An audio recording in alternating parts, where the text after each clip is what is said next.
Yo, j'espère que vous allez bien, c'est votre Galsen. Alors aujourd'hui une petite vidéo très rapidement. On va parler d'un sujet très important, on va parler des documents de dépôt de visa. Dans cette vidéo, on va uniquement se concentrer sur les documents de la prise en charge financière quand on a un garant qui est en France. Donc on va pas parler des garants qui sont en Afrique, on va pas parler des documents pour le compte bloqué, on va uniquement se concentrer sur le garant financier qui est en France ou bien qui est dans un pays occidental comme le Canada, la France, les États-Unis, l'Espagne, l'Italie, l'Angleterre, etc., etc. Donc voilà, si c'est bon pour vous, c'est parti. Générique.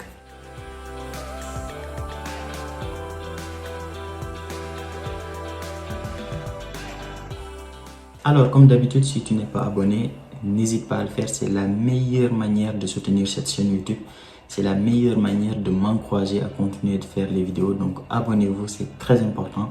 Mettez-moi des gros likes comme ça, vous le savez maintenant, on les adore. Et voilà, moi je vous laisse avec la vidéo. Alors, pour les documents de dépôt de visa, franchement, il n'y a rien de compliqué. Mais avant de commencer à parler des documents, je tenais juste à préciser deux choses très rapidement. C'est que pour toutes les personnes qui ont une acceptation et qui ont déjà validé le choix définitif, et même si vous n'avez pas encore validé votre choix définitif, et même si vous n'avez pas encore une acceptation, préparez votre passeport, commencez à déposer le passeport, commencez à vous renseigner sur le passeport, sur comment ça fonctionne dans votre pays, etc.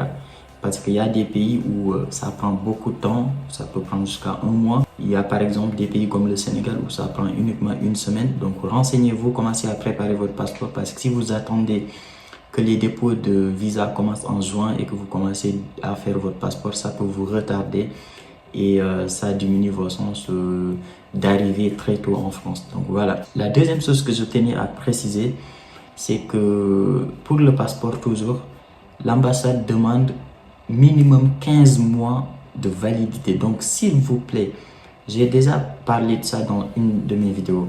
S'il vous plaît, si je vous dis 15 mois de validité, ça ne sert à rien de venir me dire Alassane, mon passeport est valable jusqu'au temps. Est-ce que c'est bon?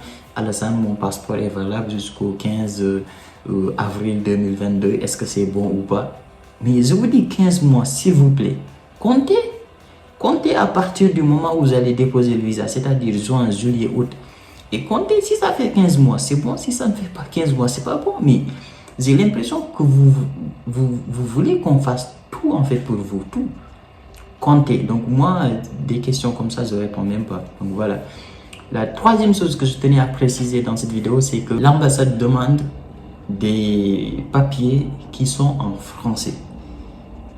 Je mets des guillemets parce que l'année dernière, il y a énormément de gens qui ont déposé avec des papiers anglais, des papiers en anglais, et ça a fonctionné. Il y a des gens même qui ont déposé avec des papiers en espagnol, en italien, et ça a fonctionné, ils ont obtenu le visa. Donc, ce que je vous conseille, c'est de vous renseigner auprès de votre ambassade, appelez VFS Global par exemple, et demandez-leur si c'est possible de déposer votre visa avec des documents qui ne sont pas en français. Parce qu'avant, enfin il y a quelques années, l'ambassade demandait uniquement des papiers qui sont en français, et si ce n'est pas en français, l'ambassade demandait de faire une traduction agréée. Maintenant, comme je vous ai dit l'année dernière, moi personnellement, j'ai vu énormément de gens qui ont obtenu le visa en ayant déposé des documents qui sont en anglais, qui sont en espagnol et qui sont en italien. Donc, je vous conseille de vous renseigner sur ce point-là. Alors, maintenant, on va parler des documents pour le dépôt de visa. C'est très simple. Franchement, il n'y a rien de compliqué. Il y a ce qu'on appelle des documents de base. Ces documents-là, tu dois les déposer obligatoirement, que ton garant soit français, soit espagnol, soit sénégalais, soit ivoirien, qu'il soit en Afrique ou bien qu'il soit en France. Ces documents-là, tu dois les déposer obligatoirement. C'est quoi ces documents? C'est d'abord ton passeport, plus les 7 premières pages. Donc, tu déposes ton passeport que tu dois déposer obligatoirement, plus la copie des 7 premières pages. Donc, ça, c'est obligatoire. Le deuxième document qui est obligatoire, c'est l'attestation préalable d'inscription. C'est l'attestation que Camp France t'envoie quand tu vas faire ton choix définitif. Cette attestation-là, comme je vous ai dit dans une de mes vidéos, Camp France va commencer à l'envoyer uniquement en juin. Donc, ça sert à rien d'aller les bombarder en ce moment-là. Ouais, j'ai pas reçu l'attestation, etc. Ça sert à rien. Le troisième document qui est obligatoire, c'est le mail de fin de procédure, comme je vous ai dit dans une de mes vidéos. Le mail de fin de procédure qui est un document obligatoire également pour le dépôt de visa. Le quatrième document, c'est pas des documents, c'est 2 photos d'identité conformes. C'est pas des photos que tu peux faire avec ton téléphone comme ça en selfie, non. Tu vas voir un photographe qui est agréé, qui est bon, qui sait faire des belles photos. Il te fait 2 photos qui sont des photos d'identité pour le dépôt de visa, ce qu'on appelle des photos passeport. Donc voilà. Le 5e document qui est obligatoire également, c'est le formulaire de dépôt de visa. Ce formulaire-là, tu vas le remplir, ne t'inquiète pas, tu vas le remplir sur le site France Visa quand les procédures de dépôt de visa vont ouvrir.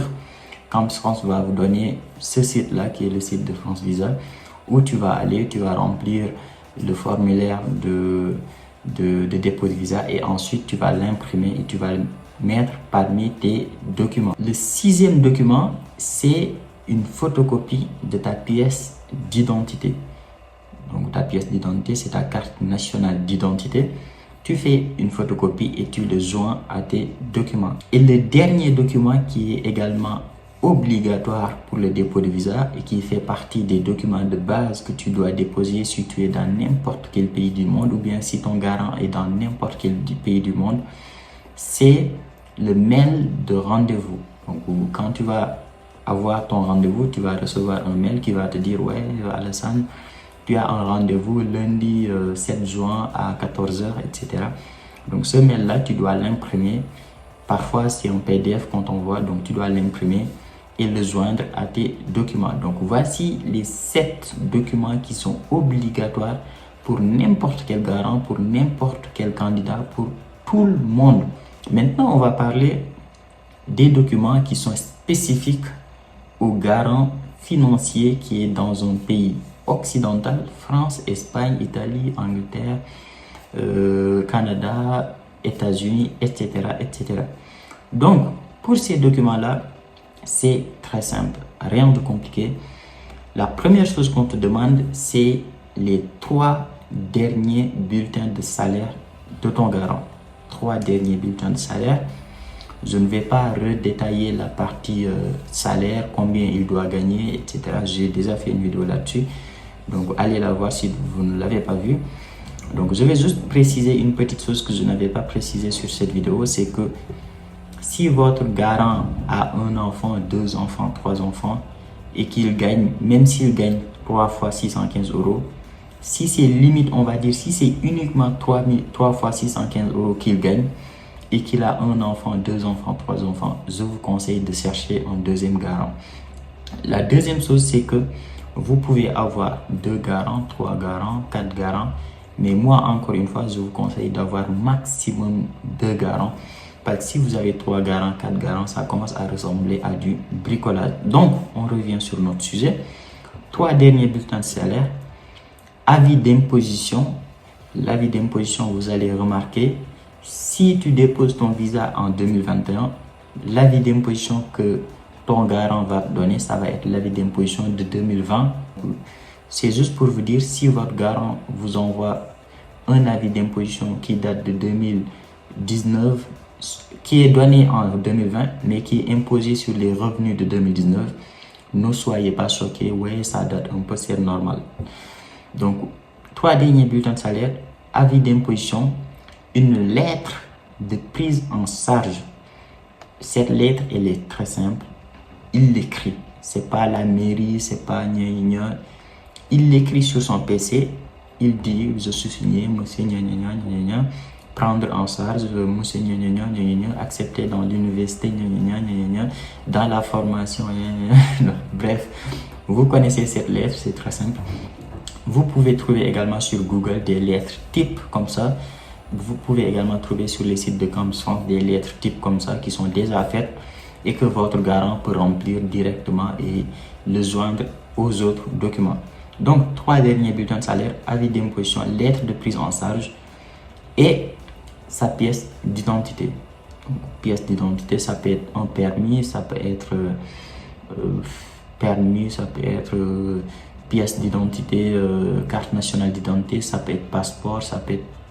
Voilà, c'est les trois qui reviennent très souvent, permis, carte nationale d'identité et passeport. Ça peut être un de ces trois-là, plus les autres documents, et c'est tout. Petite pause sur cette belle image, juste pour vous dire, si votre garant est étranger, il doit vous fournir obligatoirement son titre de séjour qui doit être valide minimum 1 an. S'il a déjà déposé pour le renouvellement de son titre de séjour, il peut vous donner son récépissé, mais il doit vous donner son titre de séjour également. Donc voilà, je vous laisse avec la vidéo. C'est tout, franchement, rien de compliqué. Ces 4 documents-là, tu les joins aux 7 documents que je t'ai cités tout à l'heure. Ça te fait 12 documents ou 11 documents. Donc, avec ces 11 documents-là, ça te fait ta partie financement. Ensuite, pour le logement, on fera d'autres vidéos où je vais vous expliquer pour le logement quels sont les documents en fonction du logement que vous avez, si vous êtes hébergé, si vous avez un hôtel, si vous avez une réservation d'hôtel, si vous êtes logé par le CROUS, etc., etc. Je vais vous expliquer les documents qu'il faut. Donc voilà ce qu'il faut retenir dans cette vidéo-là. C'est pas très compliqué, franchement. Il n'y a rien de compliqué. Pièce d'identité, 3 derniers bulletins de salaire, avis d'imposition, plus lettre de prise en charge financière. Ça, plus les 7 documents que je vous ai cités, les 7 documents de base. Ensuite, votre logement et vous pourrez déposer votre visa sans aucun problème. Donc voilà pour cette vidéo. Si ça vous a plu, gros like. Vous savez, on les adore. Et nous, on se dit à très vite pour une nouvelle vidéo. Ciao.